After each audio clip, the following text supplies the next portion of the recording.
panggageh Imam Mahdi alun keluar alunnya Dajjal masih basuruh nyuruh aja lo percaya lah Dajjal kan panggageh pangguli sembahyang tuh panjang waktunya nyupa capek nampaknya besok pagi antara azan sampai subuh jadi 15 menit tekah berapa menit sko Pak Pengurus 10 menit kita kok nagari dingin sembahyang subuhnya di awal waktu di Turki lebih dingin lagi sembahyang subuhnya di akhir waktu makanya masjid sepi subuh-subuh apa sebab? Karena sholat subuhnya di awal waktu setelah azan antara qomatnya cuma 7-10 menit itu sebabnya barangkali ya tapi terserah Bapak Ibu lah ya tidak akan berubah terserah ya ini kau berang lo kamu kau tanya lo kan jemaah kali kan ba'a menurut Bapak Ibu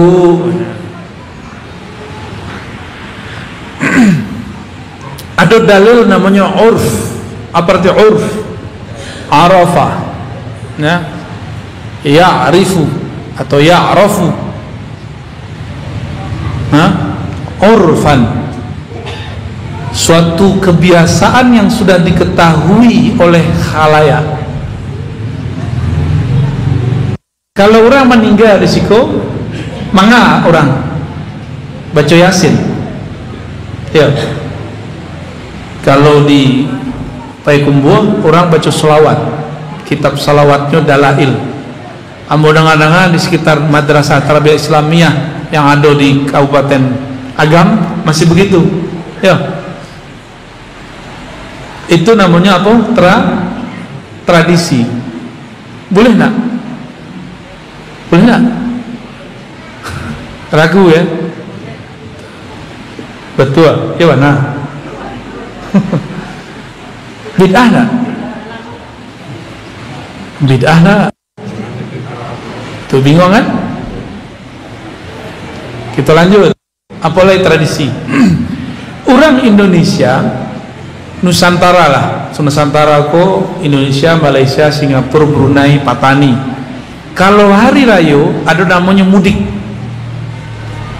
Dewa namanya pulang kampung ya rami orang pulang kampung sebelum corona kami itu dulu kalau ingin menikmati jalan di Jakarta bertunggu-tunggu orang pulang kampung kami tidak pulang kampung lah 2 kali hari raya sampai Jakarta tuh nah ada orang pulang kampung kecuali C2 aja aku cek kawan mudik itu bid'ah tidak ada di zaman Rasulullah bah kira-kira ya bid'ah lah mudik itu bagian dari tradisi itu kaedahnya jika bertentangan dengan Al-Quran, Sunnah, Ijma' Qiyas maka dia batil. Adakah mudik itu bertentangan dengan salah satu dalil Al-Quran dan Sunnah, Ijma' Qiyas? Ada nggak? Tidak ada kan? Tapi kawanlah telonsong mengecen mudik itu ya mengatakan selamat hari raya minal aidin wal faizin itu bid'ah karena tidak ada di zaman Rasulullah begitu ya betul Nabi kalau bersobok apa Nabi bahasanya marhaban ya kalau awak kalau sobok pakai apa selamat datang tuh bid'ah tak Nabi tidak pernah menyebut selamat datang Nabi bacanya apa marhaban awak sebut boleh tak kembali ke hari raya boleh menyebut minal aidin wal faizin apa arti minal aidin wal faizin itu kalau orang ngerti bahasa Arab itu kebaikan dari doa Allahumma ja'alna minal aidin wal faizin ya Allah jadikan kami orang yang kembali ke dalam maghfirah ampunanmu dan faizin yang mendapatkan fauz apa arti fauz kemenangan boleh tak boleh saja kan bagian dari doa boleh tak tapi dek kawan itu bid'ah ya, banyak lagi bid'ah. Karenanya tidak faham apa yang disebut uruf, ya. Apa lagi? Nabi sembahyang pakai apa tadi? Sarung atau celana? Itu bagian dari apa? Tradisi. Bertentangan nggak sembahyang pakai celana itu dengan sholat pakai sarung? Bertentangan nggak? Tapi kalau bapak ibu apa pakai training sembahyang Jumat, sah kan? Kalau jadi khotib, apa kira-kira? Berarti secara tradisi tidak elok, walaupun sah. Kawanku ingin mengikuti sunnah Nabi. Nabi sembahyang pakai sarung, inyo sembahyang pakai celana gunung. Oh, mohon maaf kok, kontan-kontan cash kita katakan. Kalau ingin ikut Rasulullah, ikutilah pakaian Rasul. Jangan cuma jingkrangnya, tapi juga pakaiannya. Rasakan kenikmatannya, asik. Ambo belajar pakai sarung kut di Jawa. Ulama tamatan Saudi. Jadi kami dulu mengaji kitab hadis. Bayangan ambo, guru ambo tuh pakai gamis setiap hari. Kira semua ambo caliknya cuma berapa kali pakai sarung, pakai gamis. Pakai sarung. Tapi beliau tidak melarang pakai gamis. Tapi beliau mengatakan pakaian Nabi itu sarung, di luarnya pakai gamis bagian luar. Nah, itu baru top, ya. Bah, lanjut. Ya. Jadi yang disebut kelompok bid'ah itu siapa? Dalam ilmu hukum fikih dan usul fikih, kelompok yang tidak memahami dalil yang disepakati ataupun yang tidak disepakati. Itu secara hukum. Secara ilmu akidah, kelompok yang disebut ahli bid'ah itu adalah kelompok mengajarkan akidah yang tidak diajarkan Al-Quran dan Sunnah, ijma' qiyas. Di Quran itu setelah dikumpulkan dalil-dalilnya oleh para ulama, kemudian muncullah ilmu mengenai belajar sifat Allah. Dia orang awam kok susah memahami dalil Quran, disederhanakanlah ada disebut sifat wajib, sifat mustahil, sifat jaiz. Lain belajar tu nak? Sifat wajib 20 ya. Sifat itu dari Quran semua itu. Dikumpulkan oleh Imam Abul Hasan Al-Ash'ari, dan itu dikumpulkan di akhir abad ketiga, di awal abad keempat Hijriyah, sampai kini abad 15 masih bertahan di masjid-masjid, di madrasah-madrasah, di pesantren-pesantren. Tiba-tiba kawan mengatakan belajar sifat 20 bid'ah. Yang betul belajarnya pakai tauhid dan tiga, uluhiyah, rububiyah, asma' was sifat. Nah, nampak paling sedih tamatan Al-Azhar. Di Al-Azhar diajarkan sifat 20, tapi nyo pulang kampung yang nyo ajarkan 3 tauhid. Ambo yang mengajarkan sifat 20 dianggapnya ahli bid'ah. Ar-Razi itu ahli bid'ah, akidahnya Jahmiyah, majan sifat 20. Berarti nyo sedang ingin mengatakan guru-guruku di Al-Azhar adalah ulama yang sesat, ya tak? Sebab di Al-Azhar orang pakai sifat 20. Percaya tak? Di Al-Azhar itu menggunakan kitab Al-Iqtisad fil I'tiqad karya Imam Abu Hamid Al-Ghazali, ya. Imam Nasafi, macam-macam imam. Baru percaya. Di Al-Azhar itu diajarkan bermazhab. Kawan pulang mengecek, tidak usah bermazhab. Berarti nyo sedang menyesatkan guru-gurunya yang bermazhab di Al-Azhar. Maka kita curiga, jangan ente dulu main futsal doang di sana, ya. Nggak pernah ngaji kalau sama Al-Azhar.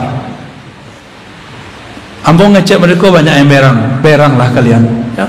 Kini kita taruh tarang selai, dah tahan gitu lah, ya. Sudah banyak fitnah disebar. Sudah banyak fitnah disebar. Kini kita hitam putih, ya. Tunjukkan kitab-kitab yang engkau pelajari di Al-Azhar, ya. Lalu tunjukkan ajaran yang engkau ajarkan sekarang. Balain. Ini kalau bahasa kasarnya pengkhianat terhadap Al-Azhar. Sedih nggak kita? Dulu berangkai, mohon maaf, itu uangnya umat, ya, datang kemana-mana. Umat senang. Pelita Sulah Nagari akan tambah gadang, pulang-pulang dipadamkannya.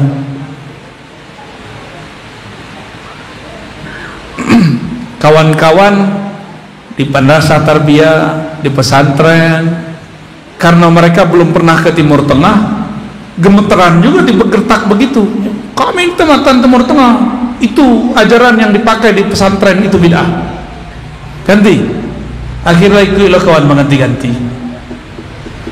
Dan beberapa pesantren modern sudah mengganti akidahnya dari sifat 20 menjadi 3 tauhid, uluhiyah, rububiyah, asma dan sifat.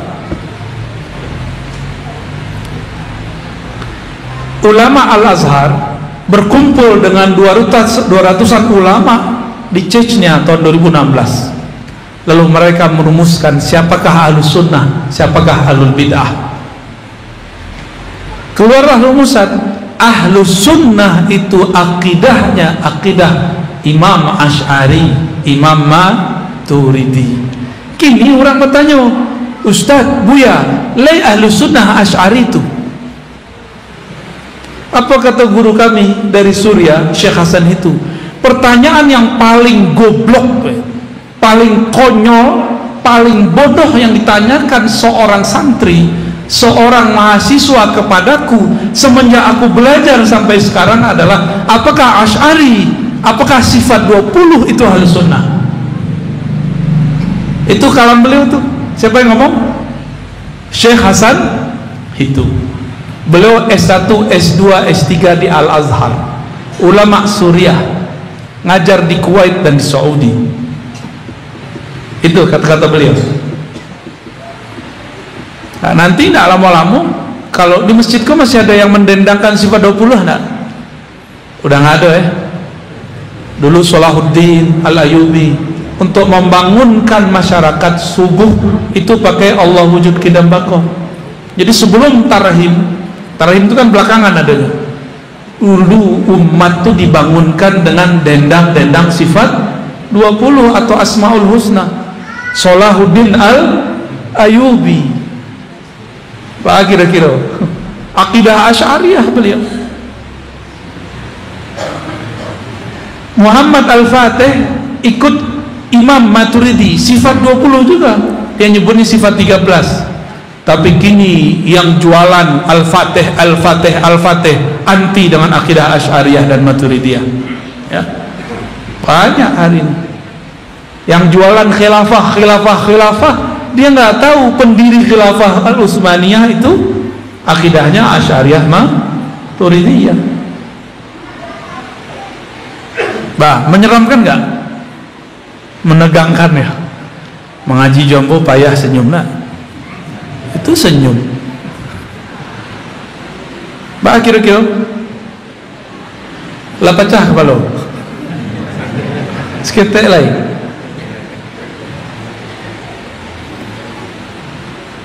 Apa kesepakatan ulama ijtima, hasil ijtima ulama 2016? Ahlus Sunnah itu Asy'ariyah Maturidiyah, ya. Itu di luar itu mereka mengatakan Wahabiyah tidak masuk.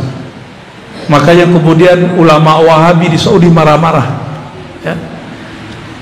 Marah-marah, kok kami gak dimasukkan? Dijawab oleh Syekh Ahmad Thayyib, ulama Al-Azhar, pimpinan Al-Azhar sekarang. Apa kata beliau? Kalian kok pura-pura gak tahu? Bukankah kalian dari tahun-tahun sebelumnya telah mengeluarkan kami dari Ahlus Sunnah, padahal kami sudah lebih dahulu menegakkan ajaran Ahlus Sunnah. buka kitab Syekh bin Baz, Syekh Saleh Fauzan, Utsaimin, Albani, mereka semua mengatakan Asy'ariyah Maturidiyah bukan ahlus sunnah. Kok kaget ketika ditanggapi, dikonter oleh ulama Asy'ariyah Maturidiyah? Justru kalian yang mengeluarkan kami dari ahlus sunnah, sekarang kami balas gitu. Maka saya berharap nanti ulama-ulama tarbiyah Islamiyah, NU, Parabe, ya, Muhammadiyah itu kumpul lagi, ya. Kumpul lagi, karena virus ini sudah mulai muncul. Mereka mengeluarkan dulu Syekh Sulaiman Rasuli yang mengajarkan sifat 20, ayah Buya Hamka Haji Rasul mengajarkan sifat 20, Syekh Ahmad Khatib Al-Minangkabawi, beliau bertawassul dan mengajarkan sifat 20, mursyid tariqat khalwatiyah bermazhab Syafi'i. Mereka klaim Ahmad Khatib Minangkabawi seorang Wahabi, Salafi. Salafi dari mana? Ya. Ada gak Salafi yang bertawassul? Ada gak?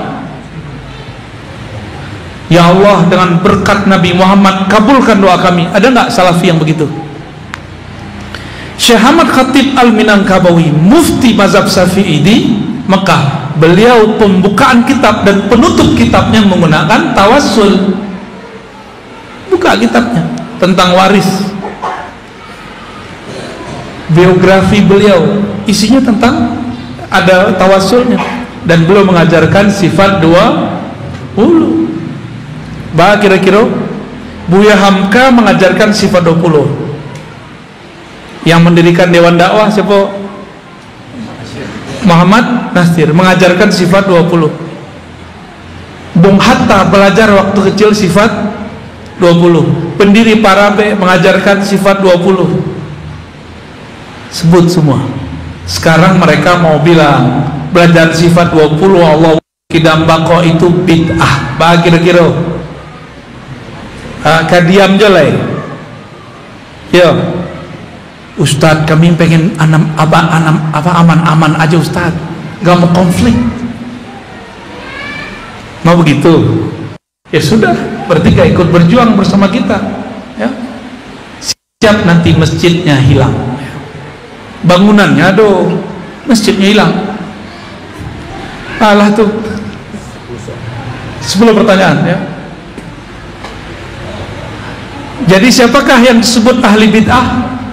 Kelompok yang membid'ahkan ajaran Ahlus Sunnah yang diriwayatkan oleh Imam Asy'ari Maturidi, yang diriwayatkan oleh 4 mazhab, Malik, Abu Hanifah, Syafi'i, Ahmad bin Hanbal, Hanbali, yang membid'ahkan ajaran tasawuf.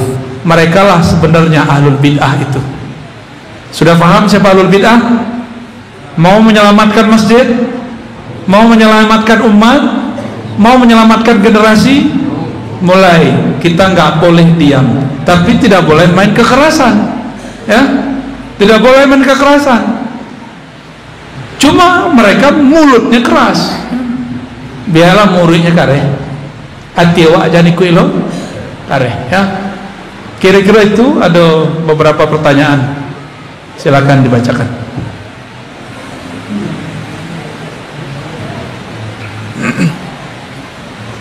Buya, ada pertanyaan pertama, saya mau tanya Buya, saya Yazid Mari, alumni PTIQ, mahasiswa Buya, mau tanya mengenai konon di akhir hayat Buya Hamka masuk tarikat, apakah itu benar Buya? Terima kasih. Kalau yang saya dapat dari kabar Kiai Wahfiuddin, beliau mendapatkan kabar dari sahibul kisah, dari orang yang hadir saat Buya Hamka belajar dan berkunjung kepada Abah Anom, bahwa Buya Hamka memang mengambil talqin dari Abah Anom. Itu kabarnya dari sana, ya. Kebetulan 2 minggu pas minggu lalu saya baru pulang juga dari Abah Anom, ya. Tapi terlepas dari itu, Buya Hamka itu sudah sufi sebelum ke Abah Anom. dalam buku ayahku beliau mengatakan dalam buku ayahku beliau mengatakan, di dalam diriku mengalir dua darah, darah Badri dan Sufi. Kakeknya Amrullah seorang mursyid tarekat Naqsyabandiyah, Ba'lawiyah dan Khalwatiyah, 3 tarekat. Itu kemudian ditemukan datanya oleh dai kita dari Payakumbuh, Buya Apriya Putra Angkumudo Khalis, dosen di IAIN Bukit Tinggi. Sesekali cegat lah kamari, ajaknya bercerita tentang sejarah Ahlus Sunnah di tanah agam. Ini pakar tuh, ya, sangat-sangat pakar. Siapa namanya? Buya Apriya. Dia punya channel, punya situs, judulnya Surau Tua Blogspot. Itu buka, itu tulisan dia tuh, ya, silakan dibuka di situ. Saya dapat hadiah di tesisnya, dan di tesisnya disebutkan ayahanda dari Buya Hamka menyebutkan bahwa kakek Buya Hamka, Syekh Amrullah, adalah seorang mursyid. Jadi beliau ini sudah biasa dapat ilmu-ilmu tarekat dari keluarganya. Oleh karena itu, saat Buya Hamka pindah ke Tanah Abang, beliau mengajarkan kitab tasawuf, Ihya Ulumuddin. Tasawuf nggak tuh? Jadi nggak usah aneh lah. Buya Hamka itu seorang Muhammadiyah yang sufi. Ya, lanjut. Oke, pertanyaan selanjutnya. Assalamualaikum Tuan Guru. Telah menjadi kebiasaan atau tradisi di negeri Habau, apabila ada orang meninggal selama 3 hari di kampung ini melaksanakan tahlilan atau ratib. Bagaimana menurut pandangan Tuan Guru? Terima kasih. Dulu 2 murid daripada ulama Mekah kurang awak. Ulama Mekah tadi namanya Syekh Ahmad Khatib Al-Minang. Syekh Ahmad Khatib itu berguru kepada Said Bakri Syato, pengarang kitab I'anatul Talibin. Kitab itu diajarkan di Parabe, diajarkan di Tarbiyah Islamiyah, diajarkan di Parabe. Itu nama besarnya apa? Sumatera Tawalib, ya. Diajarkan dulu kalau di Payakumbuh dan Darul Funun, ada Al-Manar, ya. Madrasah Tarbiyah Islamiyah, semua pelajar kitab yang sama, cuma berbeda kurikulum. Guru mereka siapa? Syekh Ahmad Khatib Al-Minangkabawi. Syekh Ahmad Khatib karena mengikuti gurunya Said Bakri Syato, Said Bakri Syato berfatwa peringatan 3 hari, 7 hari itu bagian dari niyahah dan itu bid'ah.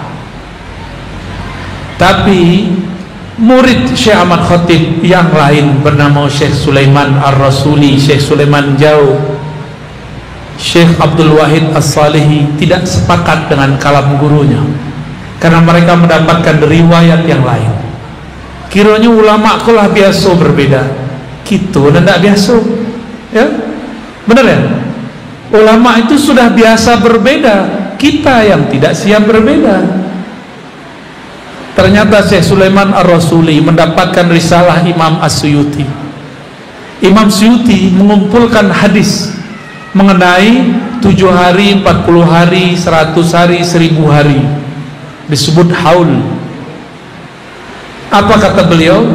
Mengenai 7 dan 40 hari disebutkan di riwayat ulama salafus saleh, yaitu Imam Tawus, murid daripada 70 sahabat Nabi. Apa kata Tawus? Sesungguhnya orang jika meninggal, jika dia mukmin atau dia munafik, yuftanu fi sab'i ayyam. Kalau dia mukmin ditanya 7 hari, kalau dia munafik ditanya arba'ina yauman, 40 hari. Fakanu yastahibuna it'amat ta'am fi tilkal ayyam. Mereka ulama salafus saleh, ulama sahabat dan tabi'in suka bersedekah makan rati, ya. Salawat ditutup dengan makan selama 7 hari tersebut atau 40 hari tersebut. Imam Suyuti kemudian mentahrijh, meneliti hadis ini. Penelitian beliau, ini riwayatnya sahih, diriwayatkan oleh Qudai, Abdul Razzaq, Imam Ahmad, dan imam-imam yang lain. Berarti 7 dan 40 hari bukanlah amal Hindu. Itu ada di dalam kitab ulama salafus soleh. Katanya kalau ada salaf yang melakukan boleh. Laukana khairan la sabaquna. Kalau itu baik tentu sudah ada salaf yang melakukannya. Nih ada riwayatnya, kenapa ente tetap tidak percaya? Benar nggak? Oh, nanti mereka cari-cari kesalahan, riwayat ini dhaif. Oke, anggap saja dhaif. Ente lebih alim atau Imam Suyuti lebih alim? Ya. Kalau penelitian Ar-Razi tidak diterima, Ar-Razi juga meneliti, betul riwayatnya sahih. Oke, tidak terima, tidak masalah. Tapi Imam Suyuti, Hafizus Sunnah, mengatakan riwayatnya sahih, bahwa itu amalan ulama salaf. Bah, kira-kira siap jadi kuburion? Ya, dituduhlah kita ada orang tu kuburion, dituduhlah kita ada orang tu suka meratap, padahal orang sedang baca dalail, orang tahlil. Di mananya meratap? Kita mendoakan, bukan meratap. Ya, paham? Jadi boleh tak? Boleh. Ya, tapi kalau tidak ada juga nggak usah diada-adakan. Ya, nggak masalah kalau tidak ada. Ya udah cukup. Kayaknya antum tambah sesat ketemuannya. Ya lanjut.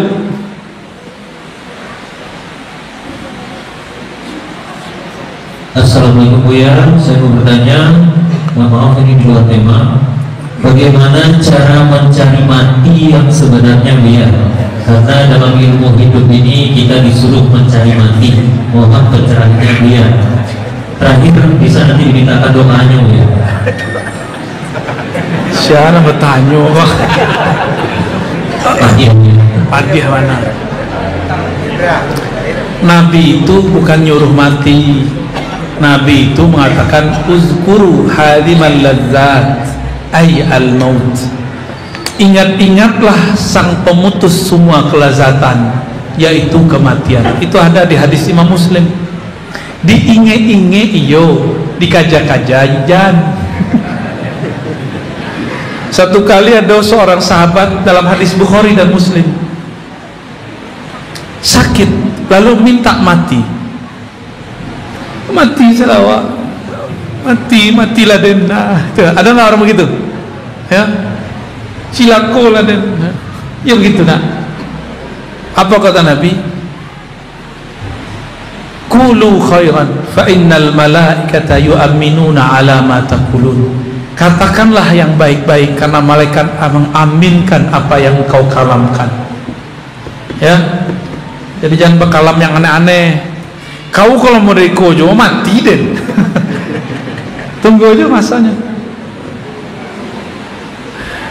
Udah mau dituju mati, matinya begitu.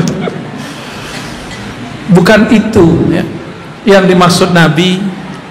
Ingatlah pemutus semua kelezatan.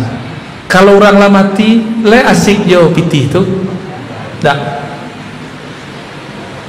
Ibnu Umar mengatakan kalam seperti ayahnya Umar radhiyallahu taala anhuma.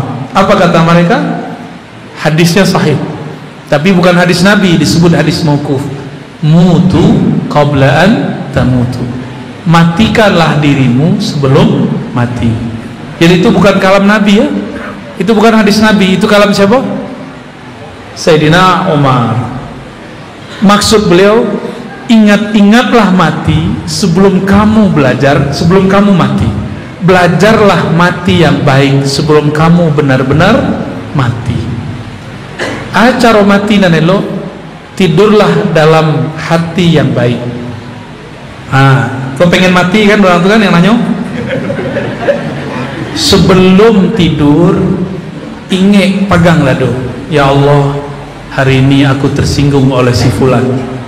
Hari ini aku sakit hati sama salafi. aku katakan, ya Allah, aku tidak membenci salafi manapun, ya Allah. Ya Allah, pagi ini, pagi tadi, siang tadi kami bertengkar, ya Allah. Tolong hilangkan gores-gores hati dalam jiwa kami, ya Allah. Itu beraja mati namanya. Ya, jadi doanya nggak usah pakai bahasa Arab, pakai bahasa yang kita pahami. Baso-baso malaikat tapi nggak paham. Kece beliau, kami maja Sahih Bukhari 2 jam pakai bahasa Arab. Beliau bisa bahasa Arab tapi sekoge bahasa orang pakai kumpul. Kece beliau orang Mekah, nggak ngerti wak. Ya, bahasa orang Mekah ya. Pasti nggak mengerti, itu bahasa planet tadi itu. Baik, jadi cara mati adalah membuang semua sakit hati dari dalam kalbu. Pastikan nanti meninggalnya husnul khatimah. Jadi sebelum lalu jangan simpan kebencian, apalagi benci ke laki, benci ke bini. Cakap wak je suami istri kau. Sebelum tidur buang semua emosi. Siap tak? Mudah dikatakan, susah, sulit kalau pakai ko, ya? Mudah kalau pakai. Jadi bako orang Minang tu payah diajak mengaji diri, payah. Sebabnya pakai ko ngaji diri. Tinggi mana kaji buya kau? Pada kaji buya ke bawah.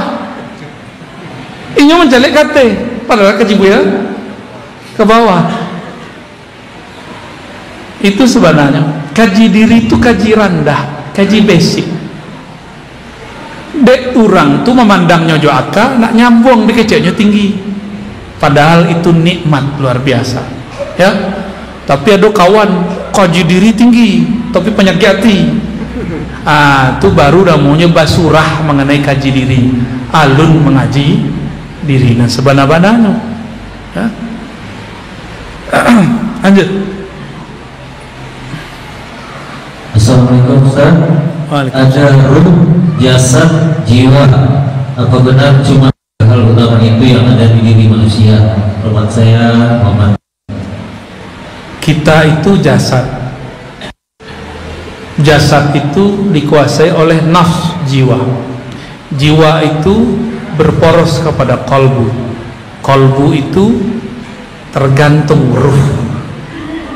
4.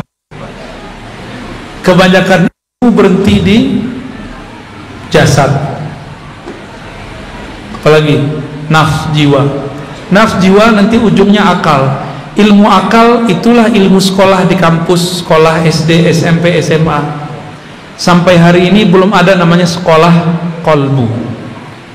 Giliran ada sekolah kolbu namanya tarekat, surau sulu, surau tarekat, surau sufi, dibid'ahkan de ahli akal. Berarti orang tuh sayui akalnya. Sebab menyempurnakan akal harus belajar kolbu. Lahum qulubu yaqiluna biha. Pembeda abadi antara hewan dan manusia, hewan itu berakal tidak dengan kolbu, sedangkan orang yang berakal yang hakiki dia berfikirnya dengan kolbu. Paham? Berarti untuk kolbu wajib belajar ilmu tasawuf. Jadi tasawuf itu wajib dipelajari, bukan sunat. Bukan wajib, bukan sunat, wajib hukumnya. Tapi bertarekatnya tidak wajib. Yang wajibnya apa? Bertasawuf. Tidak mesti tarekat tertentu. Yang penting belajar tasawufnya. Tapi bisa nggak belajar tasawuf tanpa tarekat? Ngaji-ngaji aja paling. Ya. Talqin zikirnya nggak dapat. Teknik praktisnya tidak dapat. Alah. Assalamualaikum Buya, saya ingin talqin zikir dan berguru sama Buya. Bagaimana caranya Buya? Kapan dan di mana Buya? Terima kasih. Di negara kita banyak mursyid. Silakan mambiak kaji talqin kepada para mursyid. Kalau kamu tabok lendong lo galih orang beko. Bukan begitu. Mursyid itu mursyid kalau bisa yang ada di tempat kita, ya. Jadi tidak susah mencarinya. Kalau ingin kemencas kolbu, tidak jauh-jauh lah. Dan ambo untuk talqin tidak bisa langsung, kecuali sir kolbu sedang berbicara, ajarkan tanpa asbab pun kita ajarkan. Cuma itu jarang-jarang, ya. Dicalik-calik apa orangnya dulu. Talqin zikir itu permata lebih mahal daripada emas. Tapi kalau diberikan kepada umum, khawatir seperti anak kecil, dianggap kelereng, dimain-mainnya di luar, ya. Padahal itu permata, disimpan kalau bisa, bukan dimain-mainkan. Maka guru-guru mursyid kalau mentalkin jangan asal-asal talkin, diseleksi dulu murid, jangan nafsu mentalkin murid. Mentalkin kok pakai nafsu, ya. Mentalkin itu pakai nur, ya. Nur itu adalah isyarat dari Allah Subhanahu wa ta'ala. Tidak usah nafsu banyak murid, ya.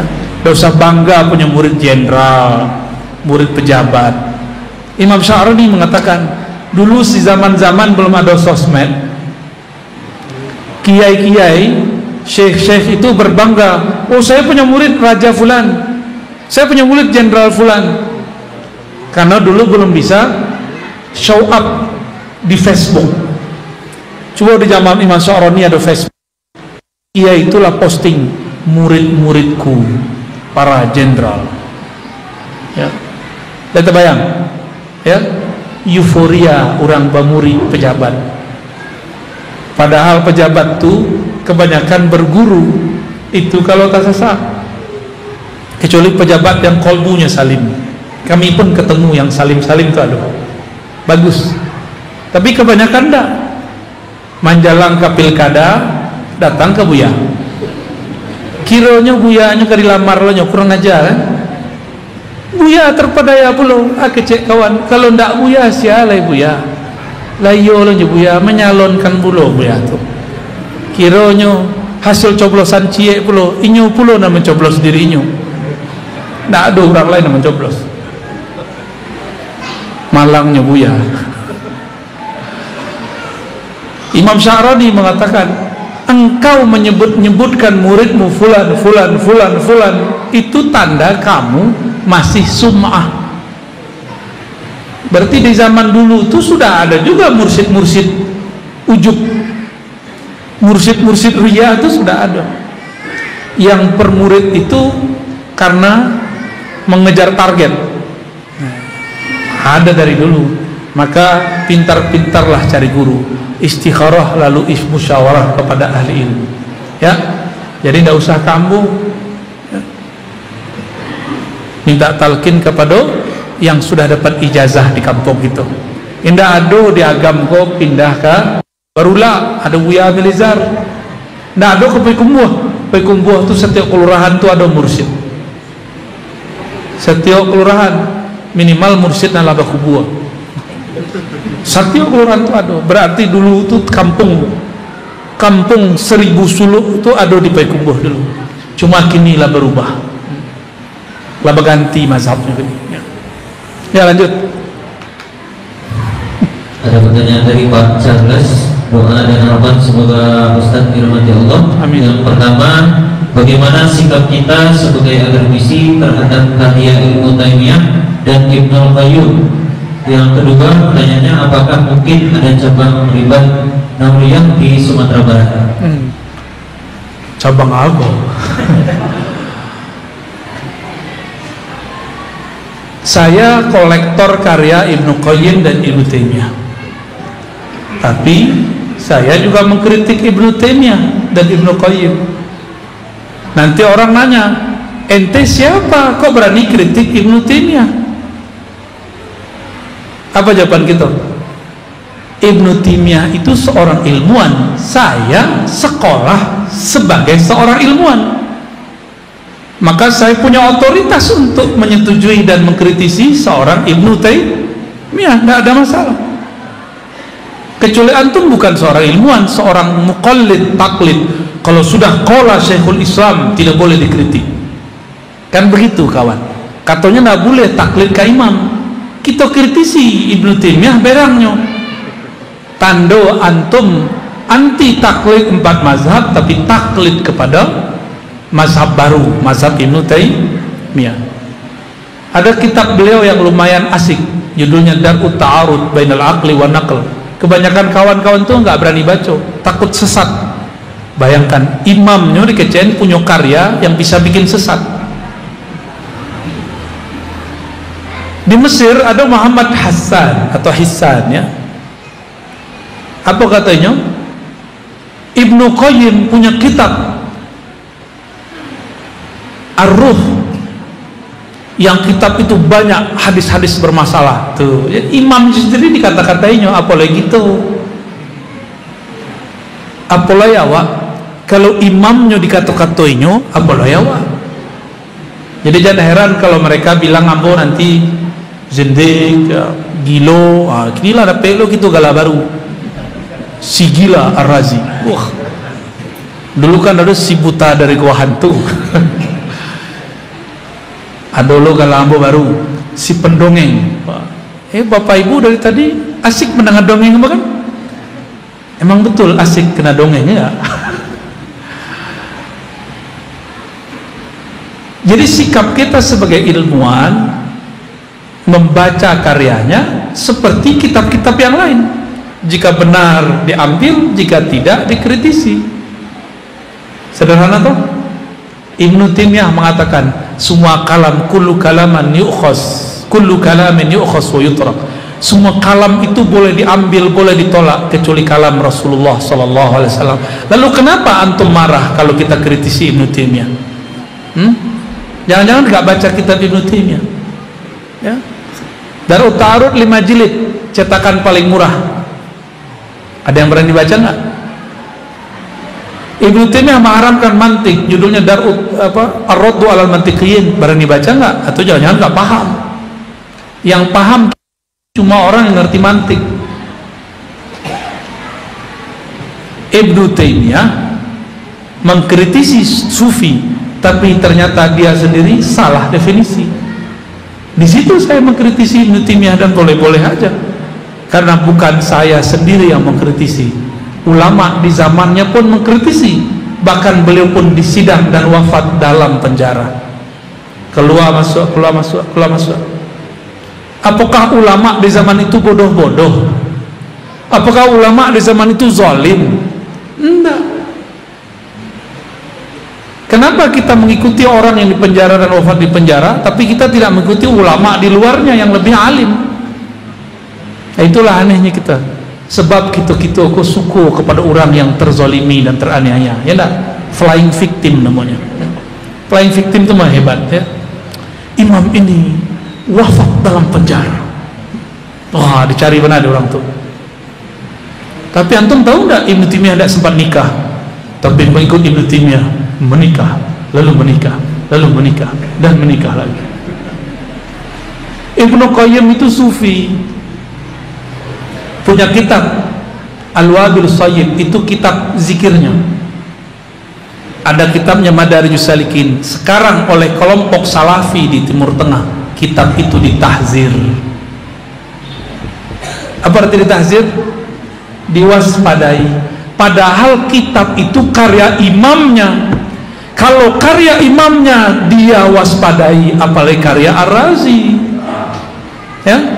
Jadi jangan kaget kalau kemudian saya dibully, biasa aja. Imam dia pun dia bully, imam dia pun dia serang, imam dia pun dia tidak ridhoi.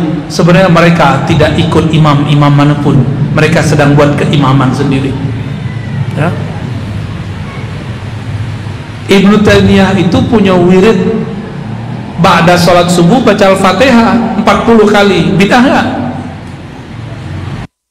Bah, kira-kira Al-Fatihah, Al-Fatihah, Al-Fatihah, hobi orang aswajara ya. Itu Ibnu Taimiyah. Pak, kira-kira